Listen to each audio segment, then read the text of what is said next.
Buenos días o buenas tardes, según sea el caso. Bienvenidos a Breves Historias de la Historia. Hoy entramos a nuestro cuarto capítulo sobre la Revolución Mexicana. Antes de continuar, nada más quisiera hacer una precisión. En el capítulo pasado mencioné que el plan con el que se había levantado Emiliano Zapata, ahí se me barrieron las cabras, y dije que era el plan de Iguala, tremenda burrada, era el plan de Ayala. Entonces, bueno, quería corregir eso, que quede, ¿no?, grabado. Y bueno, continuemos. Como les había comentado en el último capítulo, nos quedamos en que Huerta asume la presidencia. Obviamente fue un golpe de estado, una traición, asesinó a Madero y a Pino Suárez. Y después, pues como todos los usurpadores o los que hacen un golpe de estado, pues tratan de darle legalidad a su, que no se les considere un usurpador, ¿no? Entonces, bueno, eso fue lo que trató de hacer Huerta. Ahí mencionamos, ¿no?, el presidente Pedro Lascurain, que tuvimos por 45 minutos. Y en fin, nos quedamos en que Huerta pues ya queda como presidente. El plan original de Huerta, que había pactado con Félix Díaz, el sobrino de Porfirio, que era quien se sentía con los merecimientos, ¿no?, para suceder a su tío, y que hicieron junto con el embajador Henry Lane, el embajador norteamericano, por la libre. Estaba por salir el presidente norteamericano y entraba Woodrow Wilson, el presidente norteamericano que encabezó a los Estados Unidos durante la Primera Guerra Mundial y que era un hombre mucho más decente, ¿no? Pero bueno, entonces Henry Lane, Félix Díaz y Victoriano Huerta, pues habían quedado con que Huerta tumbaba a Madero, él iba a tomar el poder, iba a convocar elecciones y en esas elecciones se iba a presentar Félix Díaz como candidato y iban a hacer todo que quedara como presidente, ¿no? Huerta, obviamente él quería ser presidente, pero pues sabía, ¿no?, con lo mañoso que era, que no le convenía decirlo en ese momento. Entonces le siguió el juego a Henry Lane y a Félix Díaz. Entonces él toma el poder, el embajador norteamericano, pues como para atarle las manos a Huerta, ellos nombraron a todo el gabinete de Huerta, que obviamente eran personas afines o fieles a Félix Díaz, pues con la idea de tener bien controlado y vigilado a Huerta y que no les fuera a hacer trampa. Pero pues Huerta era muy mañoso y era muy inteligente. No porque fuera malo o haya hecho cosas malas significa que fuera tonto. Félix Díaz, el sobrino, pues sí, era sobrino de Porfirio Díaz, pero pues no tenía la estatura de su tío. Porfirio Díaz, aunque encabezó una dictadura de 30 años, tuvo cosas positivas. Madero, que aunque era una persona muy bien intencionada, pues cometió muchos errores, ¿no? Entonces, pues no hay que juzgar a las personas nada más como en blanco o en negro, ¿no? Entonces Huerta era muy hábil, muy mañoso, muy inteligente, y pues lo que hizo fue irse deshaciendo poco a poco de todo el gabinete que le había impuesto Félix Díaz para poner a incondicionales de él, ¿no? Entonces, digo, Huerta era diríamos que era simpático, si no es que fuera trágico, ¿no? Por ejemplo, a uno de los secretarios, pues lo citaba, ¿no?, frecuentemente a las 2, 3 de la mañana a Palacio Nacional porque le decía que tenía algo muy importante y pues él lo tenía 2, 3 horas esperando para luego cancelarle, ¿no?, la audiencia. y pues así acabó haciéndolo renunciar y él pudo poner uno de los suyos, ¿no? A otros secretarios lo que hacía es que pues estos secretarios lo andaban buscando para que tomaran algún acuerdo o firmaran algún documento, y pues Huerta simplemente se la pasaba dándole de vueltas a la ciudad en su automóvil, y los secretarios pues iban atrás en otro auto siguiéndolo, ¿no? Para ver cuándo se paraba y podían platicar con él y lograr la firma o el acuerdo. Y cuando por fin lo alcanzaban, pues resulta que Huerta estaba completamente borracho, porque pues le gustaba mucho el coñac, o estaba en otro mundo, porque pues también le gustaba fumar marihuana, ¿no? Entonces, bueno, el hecho es que Huerta, poco a poco, se fue deshaciendo de todos esos secretarios que le habían impuesto, para así tener las manos libres, para hacer lo que él quisiera, que básicamente en un principio era evitar el llamar a nuevas elecciones para así no darle el poder a Félix Díaz, y pues lo logró. Obviamente esto molestó a los norteamericanos por muchas razones, entre ellas poder comprar armas, ¿no? Entonces, bueno, mientras Huerta hacía estas maniobras, eh, tuvo oposición en todo el país, en especial en el norte. Aunque bueno, Emiliano Zapata en el sur, aunque bueno, Emiliano Zapata en el sur, en Morelos, pues, otra vez, por enésima vez se levantó en armas, pero Zapata, recuerden que era como que un líder muy regional, y su capacidad militar era muy limitada, ¿no? Los zapatistas eran muy buenos para atender emboscadas, armamento, del entrenamiento, del liderazgo, como para presentar batalla en campo abierto y ya no digas pues tomar todo el país, ¿no? Entonces Emiliano Zapata más bien era un problema local, ¿no? Donde surgió la verdadera oposición a Victoriano Huerta fue, ¿no? Donde surgió la verdadera oposición a Victoriano Huerta fue en el norte. Ahí habría que dividirlos entre dos, ¿no? Cuando el país se enteró del asesinato de Madero, pues se levantó una ola de indignación. Hubo realidad, sí lloraron la muerte de Madero, sí le eran leales, sí creían en él, y obviamente sintieron un odio por Victoriano Huerta y se levantaron en armas. Eh, el caso más emblemático fue Pancho Villa. Pancho Villa, a pesar de ser un hombre muy rústico, ¿no? A pesar de ser un hombre muy rústico, ¿no? Muy primitivo, pues él sí le era leal a Madero, lo quería y lo seguía. Y el hecho de que Victoriano Huerta lo asesinara, pues hizo que Pancho Villa otra vez levantara a su gente, armara sus guerrillas, y muchos maderistas leales acabaron uniéndose a Pancho Villa.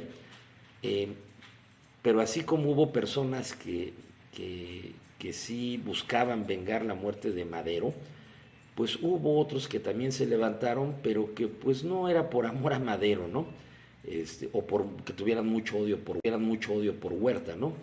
Eran más bien las personas que habían tenido buenos puestos durante el porfiriato y que ahora veían la oportunidad de poder tomar el poder, y que no habían estado a gusto con Madero, incluso lo habían combatido o lo habían saboteado. Es que Huerta les hizo el trabajo sucio, pues ahora ellos se prepararon para tirar a Huerta y ahora ellos tomar el poder. Entre ellos podemos decir a casi todos los demás, o sea, a Obregón, a Calles y en especial, bueno, Pablo González y en especial Venustiano Carranza, ¿no? Entonces, la principal oposición a Huerta surge en el norte. Podríamos hablar de tres ejércitos o tres movimientos en el norte que de alguna forma y le había sido leal a Madero y lo buscaba vengar, y los demás pues simplemente era buscar el poder, ¿no? Por el lado del Pacífico, la figura más relevante fue Álvaro Obregón, un hombre muy inteligente, muy simpático, muy trabajador, Él, entre muchas cosas, tenía una hacienda donde sembraban garbanzo, y de hecho dicen que él diseñó una máquina para cosechar y pelar el garbanzo, ¿no? Entonces era un hombre brillante este Álvaro Obregón. Él acabó encabezando al grupo de los sonorenses que se alinearon con Venustiano Carranza. Luego, más o menos en el centro del norte, en Chihuahua, pues tenemos a Pancho Villa, que, como les digo, muchas personas leales a Madero y que fueron pues hostilizados o ninguneados por los exporfiristas que querían ahora el poder, pues acabaron uniéndose a Pancho Villa. Entre ellos, un general que no se le menciona mucho, el general Felipe Ángeles, un excelente militar y aparte un excelente ser humano. Un excelente militar y aparte un excelente ser humano.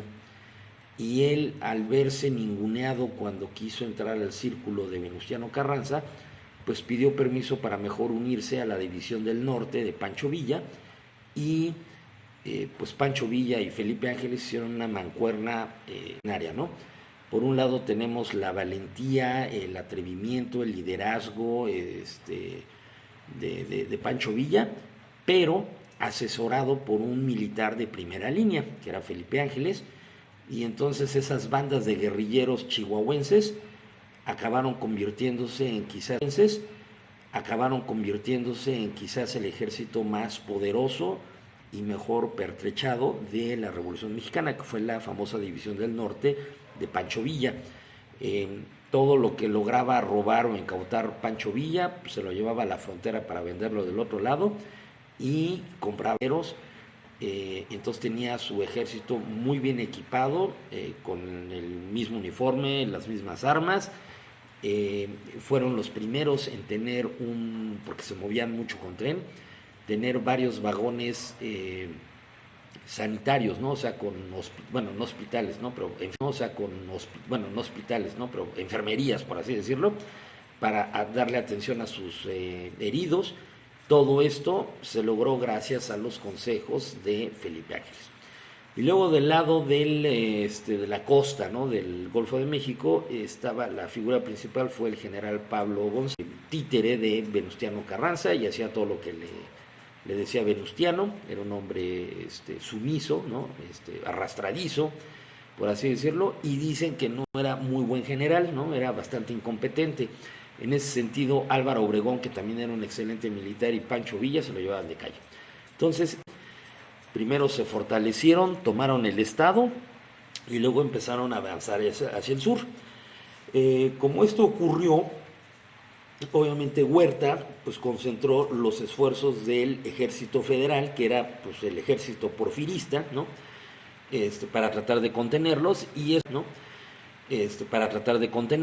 Y eso permitió que Emiliano Zapata siguiera dando lata en Morelos, ¿no? Porque pues, lo más importante era detener a los norteños. Hubo, varias batallas, ¿no? Muy importantes en el norte, con la cual los revolucionarios del norte, esas tres columnas iban bajando. Obviamente había fricciones entre Pancho Villa y Venustiano Carranza, pero aún así más o menos se fueron poniendo de acuerdo para ir avanzando, porque el enemigo común era Victoriano Huerta. Más adelante veremos que varían enfrentándose entre ellos. Huerta, que no lograba el reconocimiento de los norteamericanos, pues como les digo, era muy mañoso, entonces consiguió comprar armas de Alemania, porque Alemania lo llegó a apoyar, y más adelante veremos por qué y cómo.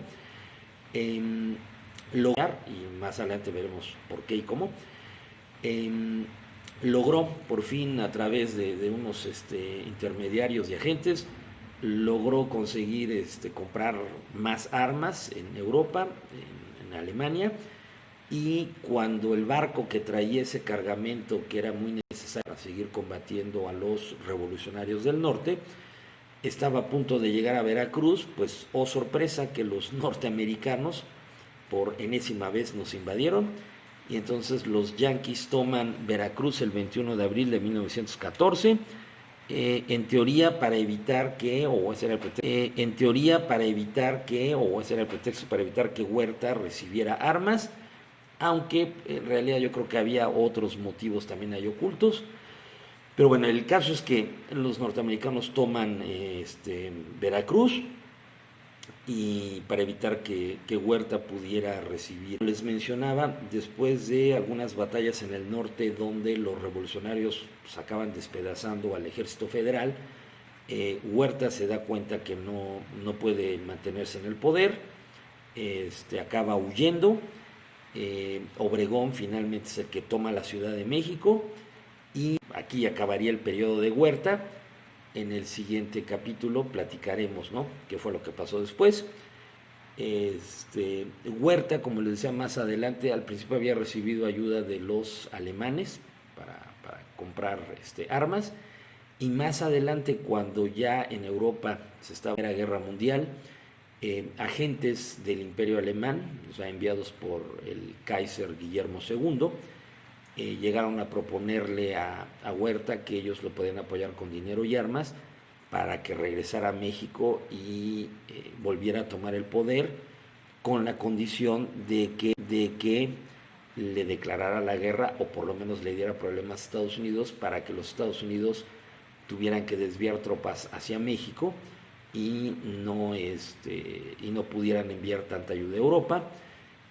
Obviamente este plan fue descubierto por los norteamericanos. Huerta acabó muriendo en Texas.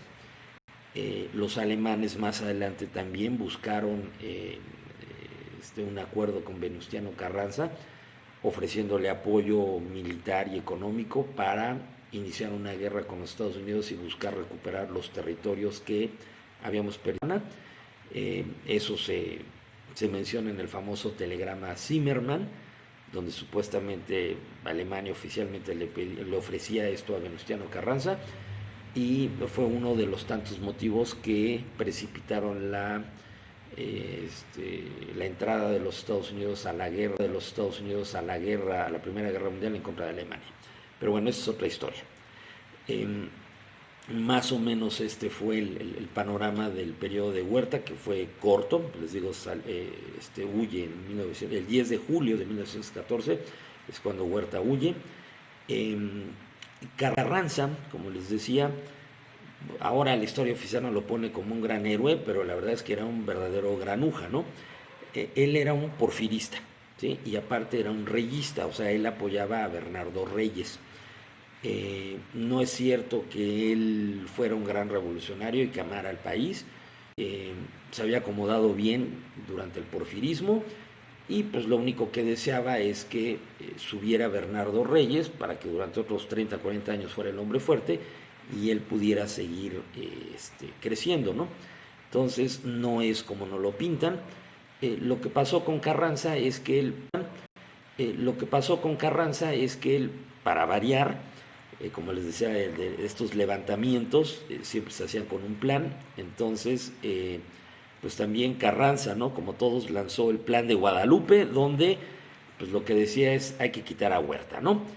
Y todos los revolucionarios del norte, pues muchos se levantaban en armas, eran guerrilleros, pero les faltaba estatura política para poder encabezar un movimiento, y cuando ven que Venustiano Carranza, que era un gobernador, porque era el gobernador de Coahuila, se levantaba con un plan, pues lo que hacen es adherirse a ese plan, de Venustiano Carranza. El único que se le salía un poco del huacal era Pancho Villa, y siempre tuvieron fricciones, ¿no? Entonces, por eso es que Venustiano Carranza se convierte en la principal figura de los norteños, en contraposición a Pancho Villa. Pero a diferencia de Pancho Villa, tropas sí peleaba junto con ellos. Venustiano Carranza no. Venustiano Carranza era un burócrata engreído, pachorrudo, que pues simplemente él se quedaba en retaguardia. Él comía muy bien, él no pasaba privaciones, a diferencia de sus tropas, ya que sus generales le fueran reportando, ¿no?, qué avances había, ¿no? Los dos principales generales de Venustiano Carranza eran Pablo González, por el lado del Golfo de México, y Álvaro Obregón, por el lado del Pacífico. le eran leales mientras peleaban contra Huerta. Ya veremos que al final de la revolución pues también se le levantaron a Venustiano Carranza, pero bueno, eso ya es otra historia, ¿no? Como les mencionaba, Pancho Villa, a diferencia de Venustiano Carranza, aunque sí medio se sujetaba a la autoridad de Venustiano Carranza, pero él se iba más por la libre. Pancho Villa era un hombre rústico, un hombre popular. Pancho Villa era un hombre rústico, un hombre popular, con muchos defectos, pero con muchas virtudes. Y, como les decía, muchos maderistas puros, leales, ¿no? Honestos, sinceros, se fueron a refugiar con él, ¿no? Eh, Obviamente los Estados Unidos pues le habían negado el reconocimiento a Huerta y coqueteaban entre dárselo a Venustiano Carranza o a Pancho Villa. Eventualmente se lo acabarían dando a Venustiano Carranza, lo cual dicen que motivó que luego Pancho Villa atacara el pueblo de Columbus, pero eso ya sería mucho. Los enviados del gobierno norteamericano, cuando entran en contacto con Carranza, pues sienten repugnancia por él, ¿no? Les digo, era muy arrogante, muy creído, muy burócrata, y en cambio el enviado que tuvo Pancho Villa estaba fascinado con él, ¿no? Incluso Pancho Villa, digo, esto lo tendría que buscar para decírselos con más certeza, ¿no? Más precisión. Incluso Pancho Villa llegó a firmar un contrato con norteamericanos para que fueran filmando, ¿no? Toda su campaña, ¿no? Y entonces había un norteamericano grabando sus cargas de caballería y bueno. El caso es que el enviado norteamericano de Washington al principio estaba más fascinado con Villa, que eventualmente cuando vieran que Venustiano Carranza iba a ganar o estaba ganando, y eso más alguna promesa que haya hecho Venustiano Carranza, hicieron que eventualmente le dieran el reconocimiento a Carranza, pero bueno, eso ya es más adelante. El caso es que, bueno, pues Villa, junto con él, siempre iba representante de Washington y una bola de periodistas, ¿no? Recordemos que, por ejemplo, Villa, su ejército era la famosa División del Norte, y dentro de esa división tenía un famoso cuerpo de caballería, los Dorados de Villa, que eran famosos por sus cargas de caballería, ¿no? Que al principio le fueron muy exitosas, pero más adelante cuando se enfrentara con Obregón, que era otro gran militar, supo neutralizar esas famosas cargas de Pancho Villa y eventualmente derrotarlo, ¿no? Entonces, bueno, bueno, nos quedamos con que estas tres columnas fueron bajando. Eh, Carranza, les digo, era el plan de Guadalupe, el plan con el que se levantó contra Huerta. Un hecho curioso de Carranza es que dicen que fue novia, cuando era muy joven, que fue novia de una hermana del famoso cubano José Martí. Pues resulta que aparentemente vivía acá en la Ciudad de México esta hermana de Martí y Carranza, cuando estuvo también estudiando en la Ciudad de México, pues llegó a ser novia de él, ya no se casaron. Como les decía, Carranza en un inicio pues no apoyó a Madero, de hecho no se levantó abiertamente contra él, pero tampoco le declaró su lealtad y colaboró con él, ¿no? Entonces no es como nos dicen en la historia real que casi Madero, Zapata, Carranza, Obregón, Villa, todos de la manita lucharon por la libertad del país. Como ya hemos visto, Emiliano Zapata pues era un líder muy regional y llegó a levantarse contra el mismo Madero y a darle problemas y a combatir a su gobierno. Venustiano Carranza pues tampoco apoyó a Madero, de hecho vio con gusto que lo tirara Huerta y lo vio con gusto porque pues ahora sí que le hicieron el trabajo sucio y luego él se dispuso a tirar a Huerta y le fue leal siempre, aún en su muerte, a Madero, fue Pancho Villa. Durante esta época revolucionaria que se imaginarán ya veníamos desde los levantamientos contra Porfirio Díaz, pues significó que el país era un verdadero caos, ¿no? Imagínense que en tan poco tiempo había tantos levantamientos, había cae Díaz y este señor León de la Barra y luego sube Madero y lo tratan de tirar varios y luego lo tiran y es Huerta. Entonces el país era un caos en todos los sentidos, económicamente, social. Las tropas revolucionarias, pues había aquellas que sí eran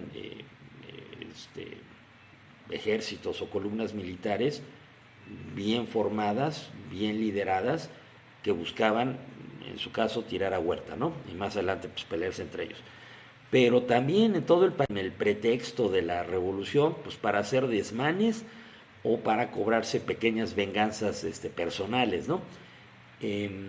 Los revolucionarios de Chihuahua, tanto Pancho Villa como Pascual Orozco, pues en un inicio se levantaron, pues no tanto porque quisieran tirar a Díaz o tuvieran un proyecto para el país, más bien ellos se levantaban en contra de la familia Terrazas, que eran los caciques de Chihuahua y que tenían el beneplácito de Porfirio Díaz, ¿no? Pero bueno, todo esto se los platico porque, bueno, pues el comportamiento de los soldados revolucionarios y también de los soldados del ejército federal mucho que desear, ¿no? Aprovechaban para abusar de la población civil, ¿no? Con el pretexto de que eran revolucionarios y que pues de que tenían armas, ¿no? Entonces, algo curioso es que durante la época de la revolución se inventó o se acuñó un nuevo verbo que significa que era carrancear, ¿no? Ya te carrancié o ya te carrancear, ¿no?